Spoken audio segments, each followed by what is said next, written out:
ఆమె రాకతో అన్ని సమస్యలు గట్టెక్కుతాయి. తప్పుల మీద తప్పులు చేసింది ఈవిడ గారు. కుటుంబాలు సర్వనాశనం అయిపోవడానికి కారణం ఈవిడ గారే. అది కాదు సుజాత, నేను చెప్పే సుజాత.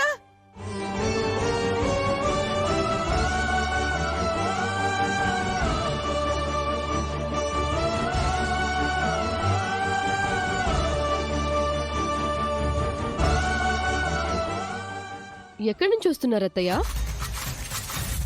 మనం అడిగితే అబద్ధం చెప్తారు, అందుకే మనకి తెలిసిన నిజమే అడుగుదాం. సుజాత ఇంటికి వెళ్ళొచ్చారు కదా?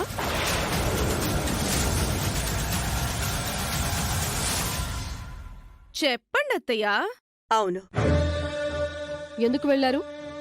అవని విషయంలో చేసిన తప్పులకు పశ్చాత్తాపం చెందాను.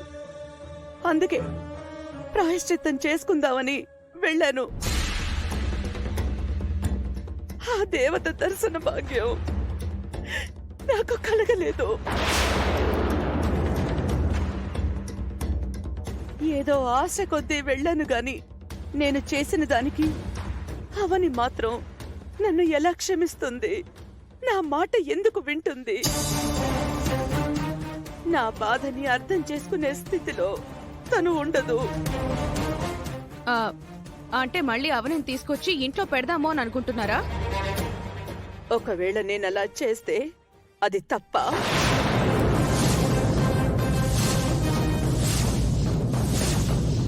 ఈ ఇల్లు ఏం కోల్పోయిందో అది తిరిగి వస్తుంది. మంచి జరుగుతుంది కదా. మొదట్నుంచి మీ బుద్ధే ఇంత. అవసరార్థం మీ తీర్పులను నిర్ణయాలను మార్చుకుంటున్నారు. అందుకే మేమొక నిర్ణయానికి వచ్చాం. సొంత నిర్ణయాలు తీసుకునే అంత గొప్పవారు ఎప్పుడో అయిపోయారని తెలుసు. ఏంటా నిర్ణయం?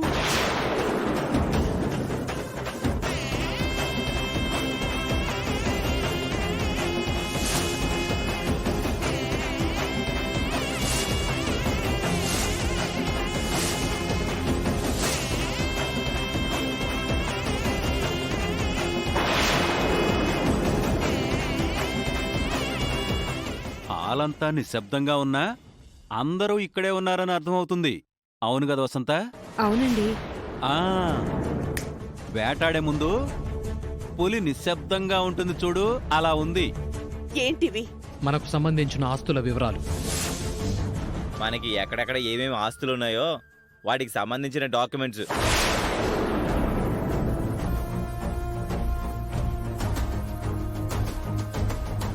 ఇప్పుడు ఇవెందుకు తీసుకొచ్చారు? తీసుకురావాల్సిన సమయం వచ్చింది. ఉన్న పళంగా ఆ సమయం ఎందుకు వచ్చింది? ఉన్న పళంగా అవని ఆలోచన మీకెందుకొచ్చింది? అందులో డాక్యుమెంట్స్తో పాటు మా వాటాలకు సంబంధించిన అగ్రిమెంట్స్ కూడా తయారు చేయించాను. నువ్వు నాన్న సంతకాలు చేయాలి.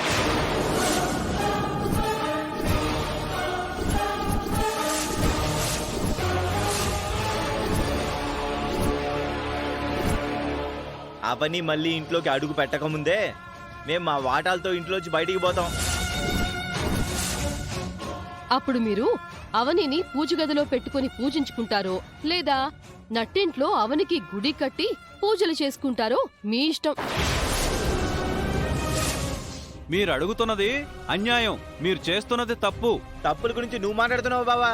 ఇల్లరికం అల్లుడికి మాట్లాడే అధికారం లేదా కృష్ణ? గోడ మీద పిల్లివి నువ్వు. ఎటవసరమైతే అటు దూకుతావు. మీరు మాత్రం మాట మీద నిలబడే సత్య హరిశ్చంద్రులా? ఇదిగో కొడుకులు కోడళ్ళకి సంబంధించిన విషయం ఇది. మధ్యలో నువ్వు జోక్యం చేసుకోకుండా ఉంటే బాగుంటుంది. అవనిని మళ్ళీ తీసుకురావాలనే ఆలోచనతో ఉన్నారు. అది తప్పు కాదా పెద్దరాజు గారు? నిజంగా అది జరిగితే అందరి తల మీద పాలు పోసినట్టు అవుతుంది. మీకు సంబంధం లేని విషయం ఇది. మీరు ఇంటర్ఫియర్ కావద్దన్నయ్యా. నేను ఈ ఇంటికి అల్లుండమ్మా, నా రైట్స్ నాకు ఉంటాయి. ఎక్కువ మాట్లాడావంటే బయట గెంటుతావు. పెద్ద చిన్న తేడా లేకుండా ఏంట్రా మాటలు? అక్క, అయితే మీ ఆయన్ని నోరు మూసుకొని ఉండమని చెప్పు.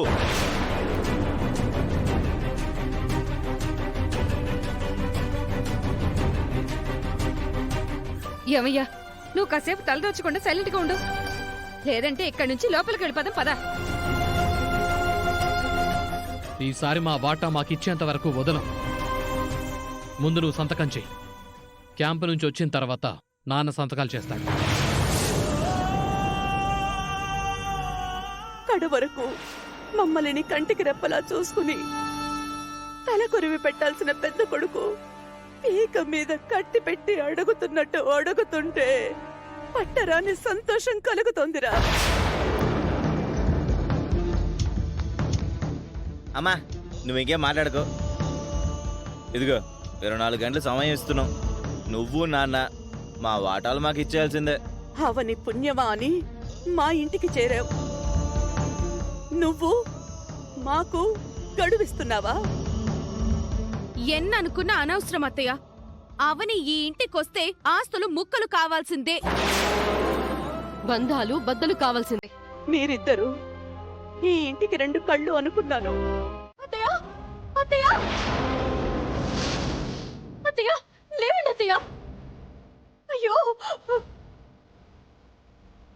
నిహారిక, లావణ్యక్క, పెద్ద బావ, వసంత వదిన, ఎవరైనా ఉన్నారా? తొందరగా రండి.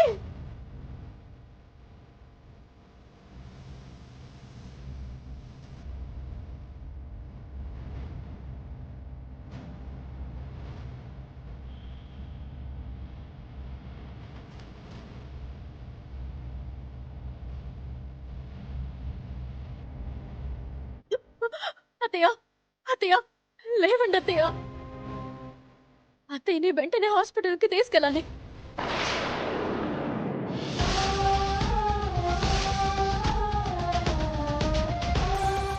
అత్తయ్య అత్తయ్య హలో, అంబులెన్సా?